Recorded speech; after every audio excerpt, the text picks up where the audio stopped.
আজ বানাচ্ছি pressure cooker biryani. Hello everyone, কেমন আছো তোমরা সবাই? আশা করি তোমরা সবাই খুব ভালো আছো। আর আজকে বানাচ্ছি প্রেশার কুকার বিরিয়ানি। তো ওই জন্যে আমি একটা লোহার কড়াইতে একটু তেল নিয়ে তার মধ্যে আমি শুকনো লঙ্কা, হলুদের গুঁড়ো দিয়ে আলুগুলো, বড় বড় আলুগুলো ভেজে রেখে তুলে দিলাম।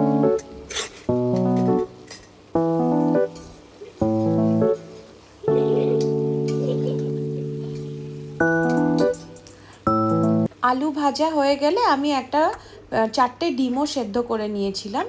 ওই কড়ার মধ্যে এবার আমি আদা রসুনের পেস্ট বাটা দিয়ে দিলাম। অ্যাকচুয়ালি এটার মধ্যে আছে 2টো টমেটো, 2টো পেঁয়াজের পেস্ট আর তেজপাতা দিয়ে এটাকে কষতে দিলাম। আর মাংসটা অলরেডি আমি আগে থেকে ম্যারিনেট করে রেখে দিয়েছি। দই, আদা রসুনের পেস্ট, তেল, নুন আর তেল নুন দিয়ে আমি মাংসটা সকালবেলাতেই ম্যারিনেট করে রেখে দিয়েছি। এখন এই মশলাটা সুন্দর করে কষা হয়ে গেলে মাংসটার মধ্যে দিয়ে দেবো। আর ওইদিকে পাশে আলুটা ভেজে রেখেছি। হয়েছে কি, শুভর জন্মদিন ছিল ওয়েডনেসডে। তো ওয়েডনেসডে আমার ব্লগে তো দেখোছই শর্টসে যে আমরা কিছু করতে পারিনি, বাস দুজনারই অফিস ছিল। তাই ভাবলাম আজকে বার্থডে, একটু বিরিয়ানি বানিয়ে দিই। তো এইটা মশলাটা কষা কষা হয়ে গেলে একটু হলুদ দিলাম ওর মধ্যে, আর দিলাম কাশ্মীরি রেড চিলি। তো আজকে দুপুরে ওর মেনু আছে এই বিরিয়ানি আছে, আর ওর একটু কালকে রাতের বেলা চিলি চিকেন তোলা ছিল, 5 রকমের ভাজা আছে, মিষ্টি আছে, চাটনি আছে। বাস ওগুলো তো একটু একটু করে খাবে, মেন বিরিয়ানিটাই খাবে, জাস্ট ওই জন্মদিনের ওই থালা সাজানোটা। এখন এর মধ্যে দিয়ে দিলাম কাশ্মীরি রেড চিলি। তারপরে যখন কষা হয়ে গেলে এখান থেকে একটু তেল বেরিয়ে আসবে, তখন দিয়ে দেবো এর ভেতরে মাংসটা।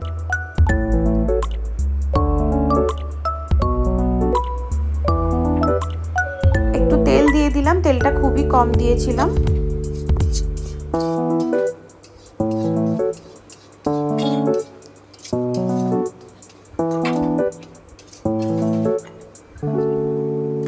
এবার এই ম্যারিনেট করা মাংসটা এর ভেতরে দিয়ে দিচ্ছি। আগেই বলেছি, দই দিয়ে, আদা রসুনের বাটা দিয়ে আর একটু তেল দিয়ে মাংসটা ম্যারিনেট করা ছিল, সেটা এর ভেতরে দিয়ে দিলাম। মাংসটা ম্যারিনেট করা থাকলে তাড়াতাড়ি সুন্দরভাবে কষে যায় আর ভেতর পর্যন্ত জুসটা চলে যায়। বাটির দইটাও বা কেন ফেলবো, ভালো করে জল দিয়ে এটাও দিয়ে দিলাম।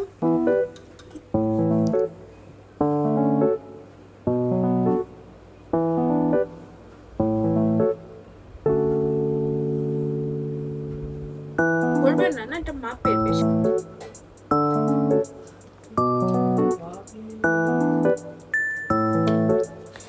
একটু বিরিয়ানিটা আমি মিষ্টি মিষ্টি করবো বলে একটু গুড় দিলাম। জেনারেলি আমি দিই না, আর আজকে একটু দিলাম, বেশ ভালো লাগে, কারণ ওই দিন যে মুগ পোলাও করেছিলাম ওইখানে একটু মিষ্টি মিষ্টি ভালো লাগছিল।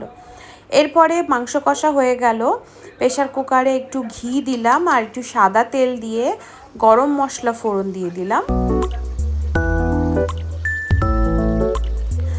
আর আমি একটা মশলা করে রেখেছি সব সময়ের জন্যে, শাহজিরে, শাহমরিচ আর জয়িত্রী জায়ফল রোস্ট করে বেটে একটা গুঁড়ো করে বিরিয়ানি পাউডার করা আছে। তো সেটা আমি মাংসটায় 1 স্পুন দিয়েছিলাম, আর বিরিয়ানিতে মিক্সিং করার সময় 1 স্পুন দিয়ে দেব। এখন এটা আছে 4.5 কাপ চাল। তো 4.5 কাপ চালে আমি 9 কাপ জল দেব। তো 9 কাপ তো জল দেব না, 1 কাপ দুধের মধ্যে একটু ওই বিরিয়ানির আতর মিশিয়ে দিলাম, আর এই মাংসের মধ্যে 1 কাপ জুস হয়ে যাবে। এখানে 2 কাপ চলে গেল, আর 7 কাপ জল দিতে হবে। তো আস্তে আস্তে করে কড়াইয়ের মাংসটা আমি পুরোটাই প্রেশার কুকারের মধ্যে দিয়ে দিলাম। তো ক্যালকুলেশন হচ্ছে যা চাল তার ডবল। তো তার ডবল সবসময় তো জল দেওয়া যায় না, কারণ মাংসের ঝোলটা থাকে। আর আমি দুধের মধ্যে একটু বিরিয়ানির ওই ইত্যার মিশিয়ে সুন্দর গন্ধ হবে ওইটা দিয়ে 1 কাপ দিয়ে দিলাম। তো টোটাল মিলে হয়ে যাবে 9 কাপ।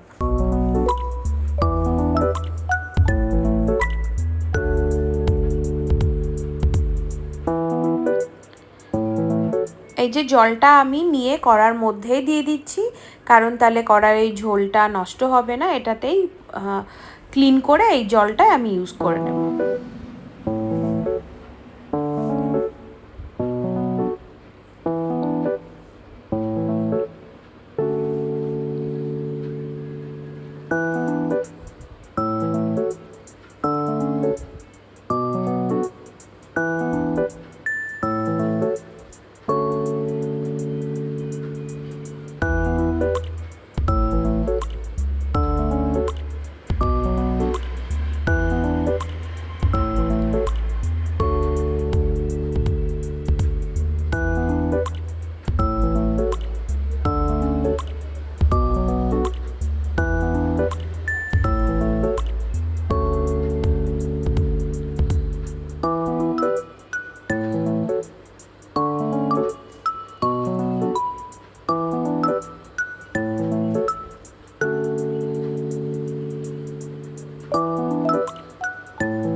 এবার এটাকে সুন্দর করে মিক্স করে নিয়ে সেদ্ধ করা ডিমগুলো দিয়ে দিলাম আর ওই ভেজে রাখা আলুগুলো সব দিয়ে দিলাম। তারপরে এর মধ্যে একটু দেব কেওড়ার জল, একটু গরম মশলা, আর ওই যে বললাম জয়িত্রী জায়ফলের যে বিরিয়ানি মশলাটা আছে ওটাও আর 1 স্পুন দিয়ে দেব। এখন দিচ্ছি গরম মশলা একটু, আর এই যে জয়িত্রী জায়ফলের আর একটু ওই মশলাটা দিয়ে দিলাম, আর একটু দেব রোজ ওয়াটার।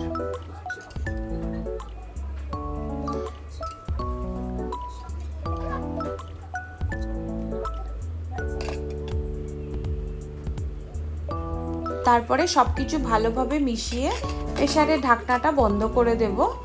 আর যেই একটা সিটি পড়বে সুর সাউন্ড হচ্ছে, তখন গ্যাসটা অফ করে ভাপটা রেখে দেব। তারপরে 20 মিনিট বাদে গিয়ে এটা ওপেন করব। চলো দেখি তারপরে কি হয়, ততক্ষণ আমি অন্য কাজ করে নিই। বিরিয়ানিটা তো ভাপে বসেছে, তো বাই দ্য টাইম একটু মুখে প্যাক লাগিয়ে নিলাম। এর মধ্যে আছে দই, রায়তা বানালাম ওই দই আর দইয়ের সাথে একটু হানি দিয়ে এখন চান করতে যাব, ততক্ষণে হয়ে যাবে। চলো বাই, তারপর বিরিয়ানির লুকটা দেখাচ্ছি।